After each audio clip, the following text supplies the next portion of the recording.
মিহিন করে বাঁধাকপি কুচাচ্ছি। এখন কাতলা মাছের মাথা দিয়ে বাঁধাকপি হবে। বাঁধাকপি কাতলা মাছের মাথা দিয়ে খেতে খুব ভালো লাগে। ধনে পাতা, গরম মশলা এসব দিয়ে কাতলা মাছের মাথা দিয়ে বাঁধাকপি হবে। দুপুরবেলার খাওয়াটা আজকে জমে যাবে।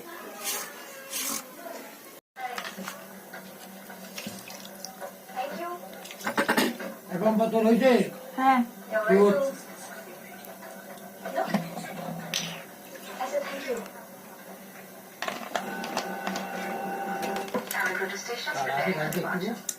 লঙ্কা एयर भारत की उड़ान संख्या AB1 अब आप उड़ान भरने के लिए लंदन तक की